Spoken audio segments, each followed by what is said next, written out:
Hey guys, welcome back to Invest Educate. আপনি কি জানেন যতগুলো চাকরিজীবী রয়েছে তাদের কাছে সবচেয়ে বেস্ট ডে এবং ম্যাজিক্যাল মোমেন্ট কখন আসে? আর সেটা মাসের শেষে আসে, যখন তার মোবাইলে 3টি ওয়ার্ড ভেসে ওঠে, ইউর স্যালারি ইজ ক্রিয়েটেড। কারণ তখনকার ফিলিংসটা আলাদাই হয় যখন আপনার কাজের টাকা আপনার কাছে চলে আসে।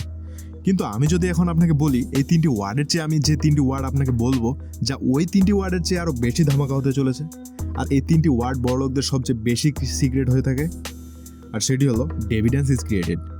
আজ থেকে প্রায় 150 বছর আগে একজন ধনী ব্যক্তি একটি ইন্টারভিউতে একটি লাইন বলেছিল, I have found way of making money that you know nothing about. আর যখন আমি এই লাইনটি পড়েছিলাম তখন আমি ইন্টারনেটে অনেক ঘাটাঘাটি করেছিলাম, কিন্তু কোথাও এর এক্সপ্লেনেশন আমি পুরোপুরিভাবে পাইনি। তখন আমি তার বায়োগ্রাফি পড়েছিলাম এবং সে বায়োগ্রাফিতে এই লাইনটি ব্যাখ্যা ছিল, only things that give me pleasures, it is to be my dividends coming in. এবং পরবর্তীতে আমি যখন পাওয়ার অফ কম্পাউন্ডিংয়ে ভালোভাবে বুঝতে পারি, তখন আমার এই লাইনটি পুরোপুরিভাবে মাথায় ঢুকে গিয়েছিল। কারণ এই দুনিয়ায় দুই ধরনের লোক থাকে। এক ধরনের লোক হচ্ছে যাদের ইনকাম স্যালারির মাধ্যমে হয়ে থাকে, আর এটি তখন পর্যন্ত সে পায় যখন সে ঠিকঠাক মতো সেখানে কাজ করতে থাকে। আর প্রতিদিন একজন চাকরিজীবীকে শূন্য থেকে শুরু করতে হয়, কারণ পুরো দিনটা ভালো করে কাজ করলে সে টাকা পাবে। আর অন্যদিকে কিছু লোক ডিভিডেন্স থেকে ইনকাম করে, যা স্যালারির তুলনায় অনেক দ্রুত গ্রো হতে থাকে। আর এখানে যদি আপনি কাজ করা ছেড়ে দেন, তাও আপনার ডিভিডেন্স গ্রো হতে থাকবে। আর এজন্য ধনী লোক ধনী হতে থাকে, আর গরিব লোক খরচ বৃদ্ধি করার মাধ্যমে গরিব হতে থাকে। আর এই বিষয়টি আমি আজকের ভিডিওতে আপনাকে বোঝাতে চলেছি, তাই আপনি ভিডিওটি শুরু করার আগে আপনার হাতে থাকা মূল্যবান কাজটি করে নিন। এর মানে ভিডিওতে একটি লাইক এবং চ্যানেলটি যদি সাবস্ক্রাইব করে না থাকেন তাহলে সাবস্ক্রাইব করে নিন। আর এই ভিডিওতে আমরা 4টি বিষয় সম্পর্কে জানব। সর্বপ্রথম, এই ডিভিডেন্স এবং ডিভিডেন্স স্ট্র্যাটেজিটা কি। তারপর আমরা জানব how to find dividends paying stock. তারপর আমরা জানব ডিভিডেন্স ইনকামের মাধ্যমে আমরা জলদি কিভাবে ফাইন্যান্সিয়াল ফ্রি হতে পারি। এবং শেষে এর অ্যাডভান্টেজ এবং ডিসঅ্যাডভান্টেজগুলো সম্পর্কে জানব। তাহলে প্রথমে আমরা জানব এই ডিভিডেন্ড স্ট্র্যাটেজি আসলে কি। স্টক মার্কেটে দুই ধরনের স্টক থাকে, একটি হলো গ্রোথ স্টক আর একটি হলো ডিভিডেন্ড স্টক। যখন কোনো কোম্পানি প্রফিট আর্ন করে, সে কোম্পানির ম্যানেজমেন্টের কাছে দুটো অপশন থাকে। একটি হলো সে প্রফিট রিইনভেস্ট করা, যাতে করে সে কোম্পানি ভবিষ্যতে আরও ভালো প্রফিট ইনকাম করতে পারে, আর যার মাধ্যমে সে কোম্পানির প্রাইস উপরে ওঠে এবং কোম্পানি একটি ভালো গ্রোথও পায়। আর দ্বিতীয়টি হলো সে কোম্পানি যদি আর বেশি প্রফিট আর্ন করার ইচ্ছা না করে, মানে ওই কোম্পানির কাছে অনেকগুলো ক্যাশ রয়েছে তাই সে রিইনভেস্ট করতে চায় না, তখন সে কোম্পানি ডিভিডেন্স পে করে থাকে। আর এই দুই স্ট্র্যাটেজির মাধ্যমে আমরা জানতে পারি স্টক মার্কেট থেকে দুটো পদ্ধতির মাধ্যমে আমরা ইনকাম করতে পারি। একটি মাধ্যম হচ্ছে যখন সে কোম্পানির স্টক প্রাইস বৃদ্ধি পায় তখন, আর দ্বিতীয়টি হচ্ছে সে কোম্পানি যখন শেয়ার হোল্ডারদের ডিভিডেন্স পে করে, আর সেটা ডিরেক্টলি আপনার ব্যাংক অ্যাকাউন্টে চলে আসে, যেভাবে প্রতি মাসে আপনার বেতন আপনার ব্যাংকে আসে। আর এখানে আপনার জন্য গুড নিউজ হলো, স্টক মার্কেট থেকে প্রফিট জেনারেট করার জন্য কোনো স্টক আপনাকে বাই সেল করার প্রয়োজন নেই। কারণ কোনো একটি ভালো কোম্পানির স্টক কিনে আপনি সেখানে লং টার্মের জন্য ইনভেস্ট করুন, এতে করে বিনা কাজে পরবর্তীতে আপনি প্রফিট আয় করতে পারবেন। এখন আমরা জানবো আমরা কিভাবে একটি ভালো ডিভিডেন্স পেইং স্টক খুঁজে বের করব। আর এই জন্য বাংলাদেশের সবচেয়ে বড় 100টি কোম্পানির মধ্যে আপনি একটি কোম্পানিকে বেছে নেবেন। তবে আপনি অনেকগুলো ছোটোখাটো কোম্পানিও পাবেন আর যারা ভালো পে করে থাকে। তবে এই ছোটো কোম্পানিগুলোকে খুঁজে বের করে সেগুলোতে লং টার্মের জন্য ইনভেস্ট করাটা কিছুটা জটিল প্রক্রিয়া রয়েছে, যেটি আমি কোনো এক ভিডিওতে আপনাদের ডিটেলসে খুব ভালোভাবে বোঝানোর চেষ্টা করব।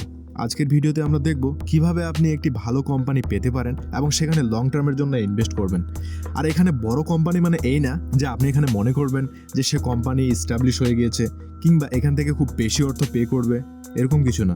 তবে এখানে আপনাকে কিছু কমন সেন্স ইউজ করতে হবে, কারণ কেবলমাত্র টেকনিক্যাল অ্যানালাইসিসের মাধ্যমে আপনি একটি ভালো কোম্পানির স্টক বেছে নিতে পারেন এবং লং টার্মের জন্য সে কোম্পানিতে ইনভেস্ট করতে পারেন। আর এটি বাইর করার জন্য সবচেয়ে সহজ ফর্মুলা হলো ডিভিডেন্স ইল্ড। এর মানে সে কোম্পানির প্রাইসের তুলনায় আপনাকে কতটা ডিভিডেন্স পে করছে। আর এটি যদি আমরা সহজেই বুঝতে চাই তাহলে আমরা পার্সেন্টেজের হিসেবে বুঝতে পারি। যেমন সে কোম্পানির প্রাইস যদি 100 টাকা হয় আর সে কোম্পানি যদি 3 টাকা ডিভিডেন্স পে করে, তাহলে আমরা বুঝবো সে কোম্পানির 3% ডিভিডেন্স ইল্ড রয়েছে। আর এই বিষয়টি আপনি আপনার অ্যামাউন্টের ইন্টারেস্ট হিসেবে কাউন্ট করতে পারেন। মানে আপনি এই কোম্পানিতে যদি 100 টাকা ইনভেস্ট করেন, তাহলে সে 100 টাকা থেকে 3 টাকা মানে 3% ইন্টারেস্ট পাচ্ছেন।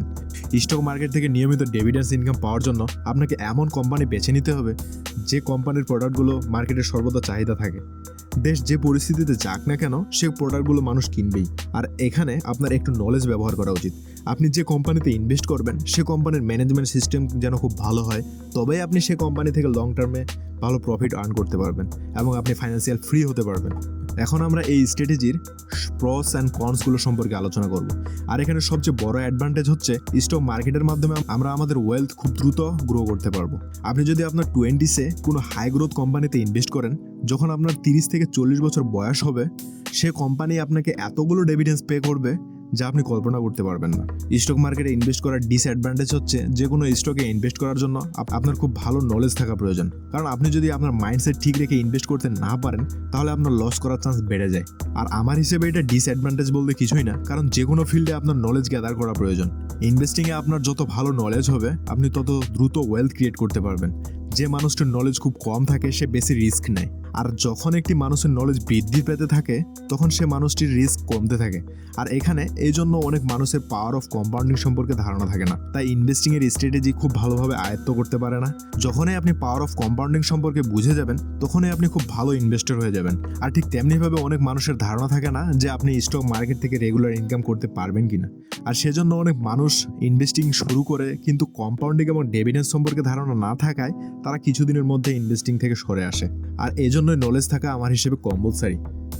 ফাইন্যান্সিয়াল এডুকেশনের কোনো সাবজেক্ট আমাদের স্কুল কিংবা কলেজে পাওয়া যায় না, তাই আমি এই চ্যানেলটি স্টার্ট করেছি যাতে আমি আপনাদের সাথে এরকম ভ্যালুয়েবল লেসনগুলো শেয়ার করতে পারি।